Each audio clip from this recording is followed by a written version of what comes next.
Hi, I'm Izzy, the host of the Gleeson First Time Buyer podcast. We've created this podcast to help you on your home ownership journey, and we'll be discussing everything from interior tips to finance advice, insider details and everything in between, with some great guests joining us along the way. You'll be able to find our podcast on all the most common streaming services, but also on our YouTube channel, which you can find by searching Gleeson Homes. In today's episode of the podcast, we're talking all about our Community Matters programme at Gleeson. We put a big value on the importance of being part of the communities in which we build.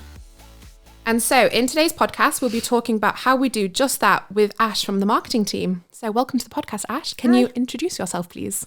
Hi, I'm Ash. I'm the Divisional Marketing Business Partner for the North East, and I cover Tees Valley, Tyne and Wear and Cumbria. Lovely.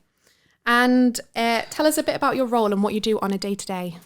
Oh, on a day-to-day, I wouldn't say that my day-to-day role is the same in any day. It differs all the time. I mean, one day I can be leading 20 school children onto site for health and safety talk.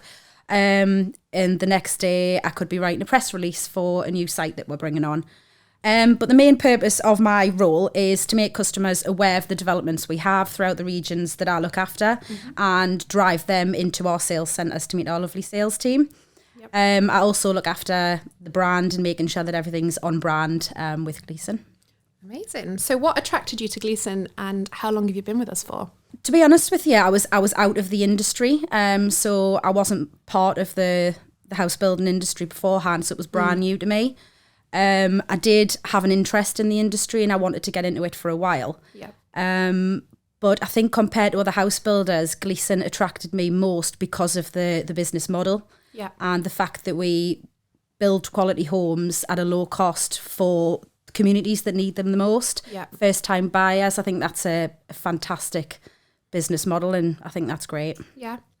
Cool. So in this episode, we're going to be talking about the Community Matters programme, which you have a lot to do with. I do. So in a nutshell, can you summarise a little bit before we go into detail about what the Community Matters programme is to our listeners? So it's really important for us to give back to the communities that we build in and for the area to feel a benefit of Gleeson. As we arrive in a new area, we understand and appreciate that some people can be a bit wary of us and sometimes a little bit unwelcoming. We want the locals to know that we're there to be a part of their community. Yeah. And to work with them and include them to better the area. Yeah. And we do that by interacting with local schools, employing local trades. For instance, getting schools down onto site for health and safety talks. We'll involve them with street naming competitions, helping with local community gardens. There's quite a broad range of things that we can get included in. I guess because the development's here for, it can be up to, 5-6 years? Oh, yeah. Some of them are maybe it's only a year long, but some of them are years and years worth of development. So makes sense. Yeah, it's good to be included in the community and bring them into it and be a part of it. And do you enjoy the community work that you do as part of your role? Absolutely love it. It's probably my favourite part. It's absolutely priceless. Getting kids down onto site and getting them involved in activities that are out of the ordinary for them. They wouldn't usually come onto a building site and be allowed to come onto a building site, but to get them involved and bring them onto site and see their little faces, it's absolutely priceless. So tell us a little bit about the charity partnership work that we do and what partnerships you've worked closely with during your time. The charity partnership that we do is basically every 12 months, each region within the company will choose a new charity and the region will support and fundraise for that charity throughout the next 12 months. One of the charities that I have the pleasure to work with is the Lowry Foundation. Yep. For everyone in the North East, it's a big one. It's close to everyone's hearts. We've worked really, really closely with the Lowry Foundation. We named one of the streets on our Blackhole development after Bradley. Just for our listeners, can you tell us a little bit about the Lowry Foundation, just so a bit of a backstory, just so they understand why we've named one of the streets? Yeah, of course. So the Lowry Foundation was set up to support a little boy called Bradley Lowry. Unfortunately, had a really rare form of cancer called neuroblastoma. He did pass away, unfortunately, and his mum, Gemma, set up the foundation to support other families going through similar. So yeah, it's a really great thing for Bradley's legacy, and he lived opposite one of our developments. Is that the development we're on today, actually? It is. It's Hardwick Place in Blackhall Colliery. So we reached out to Gemma, Bradley's mum, and we've named 2 streets after Bradley. Nice. One is Bradley Lowry Way and the other is Sunshine Place. Lovely. Yeah, which is really lovely. So as well as the lovely street names that you've named, is there anything else that we've done with the Bradley Lowry Foundation or any future events that's potentially going to be happening? Yeah, lots. So we have 2 members of staff that walk the equivalent of Land's End to John O'Groats. Oh, wow. Bless them. So it took them about 3 months. They had to walk 10 mile a day. So you can imagine that was a pretty big task. Yeah. And in the end, they'd raised over £5,000. Amazing. Which was brilliant. And we have another fundraiser that'll be taking place on the 15th of July, where 5 of us will be jumping out of a plane from 15,000 feet. And one of them might be you. Maybe.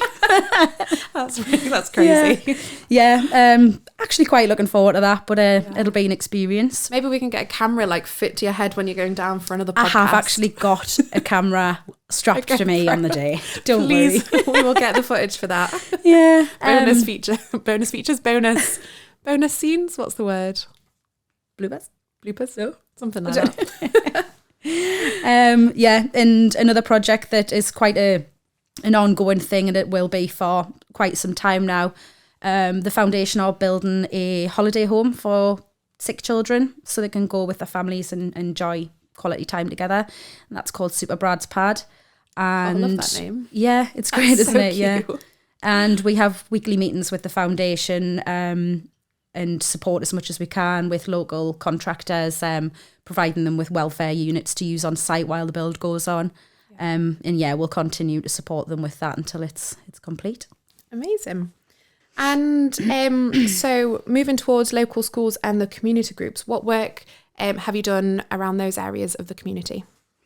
I often interact with local schools, so we'll bring them onto site and get them a health and safety talk. I think that's really, really important to teach children from a young age the dangers of building sites and not to play on them. Yeah. And bringing them onto the building site kind of familiarises them with it and the people that work there. So later on, they're less likely to come onto site when they shouldn't be. I bet they're amazed when they come onto site and they see all the tractors. I don't think I ever did that when I was in school. I mean, some of the children that we get on site are really young. They can be aged 3. I think I've had 3 up to the age of about 8. Oh. And we get them all PPE'd up with their little high visors and the hard hats, and they absolutely love it. Their faces are amazing. Oh. So what other work have we done with any local schools or any initiatives with the community that we build in? There's quite a few actually. So one would be street naming competitions. I recently did one with a school in Catterick. We provided the school with a brief.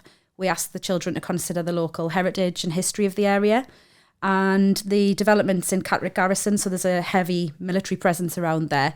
And the winning name was Poppy Close, which I thought was really nice. Yeah, so we give a token gift to the child and we also make a donation to the school towards equipment or books. Nice. So as well as the street naming initiative, there is also designer bedroom competitions, time capsule burials. There's plenty. There's lots, yeah. Sounds quite fun, to be fair. If I was in school and I got approached to say, can you design a bedroom? It's like... Well, yeah, it's fantastic because once the child has won, we'll get our interior designers to then bring that bedroom to life and they'll come along to the show home and they can see the bedroom that they've designed and it's pretty special. I would have loved that when I was a kid. Yeah. So could you tell the listeners a little bit more about the jobs that Gleeson provides for the local communities and the people surrounding the developments that we build in? Yeah, of course. So as you know, the communities are really important to us. So we always aim to employ locally, whether that's employed directly through Gleeson or with subcontractors. And we also have the Gleeson apprenticeship scheme. We employ over 70 apprentices throughout the company, which is really great. It gets their foot in the door and starts their career, really. Yeah. I think that's really important. And I guess, is that across the trades from bricklayers to build to... Yeah. Whether it's directly employed or subcontractors, we always try to stay local where we can. Amazing.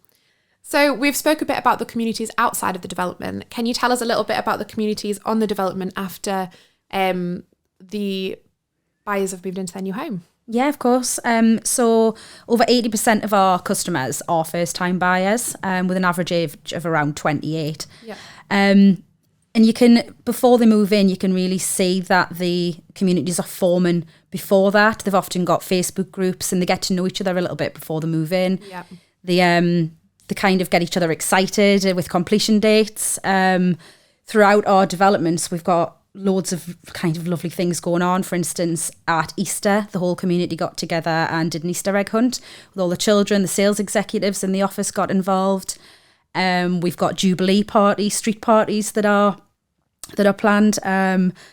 It just brings me back to when I was younger and the community that I had when I was growing up, and kind of the people that you knew and you got used to each other and the parties, and I really get a sense of that from our communities. Everyone gels very well and it's a very fun place to be. It's nice that the sales execs as well also join in with the community on the development. They do, yeah. I think it's because they've been through that whole buying process with them and they've got to know these people very well. They're excited for them. Yeah, they've almost became friends with them. Yeah. So they're involved each step of the way. It's really nice. Yeah.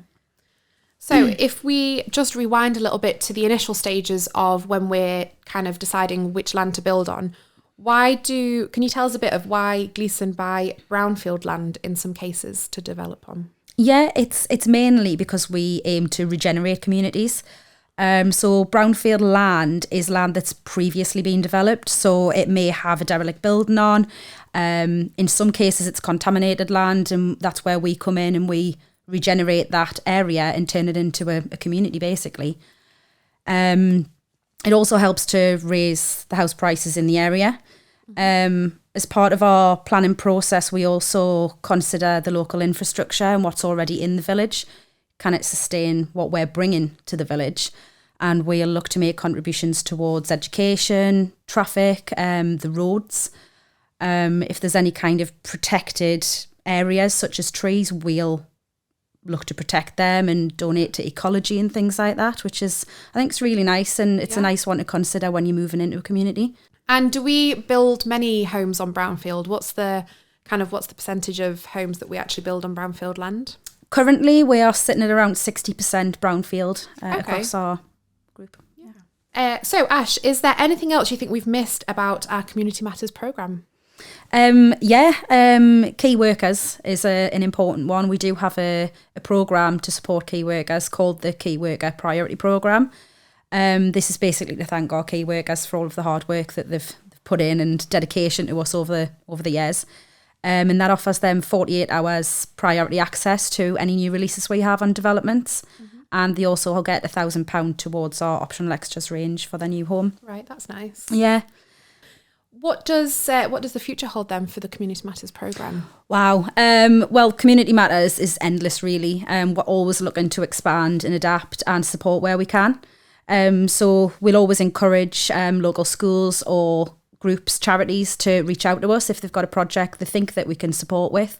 And we'll absolutely be open to consider that. That's great. Thanks, Ash, for joining me today to talk about our Community Matters programme. That's no problem. Thank you very much for having me. I hope all our listeners have enjoyed the podcast and have learnt a little bit more about what Gleeson do behind the scenes and all the great work we do for local people. Make sure you subscribe to our podcast on all the most common streaming sites, and also to follow us on Instagram @gleeson.homes so you don't miss an episode. See you next week, where we'll be talking to some of our real buyers about why they've bought not one but 2 Gleeson homes and what they love about their home.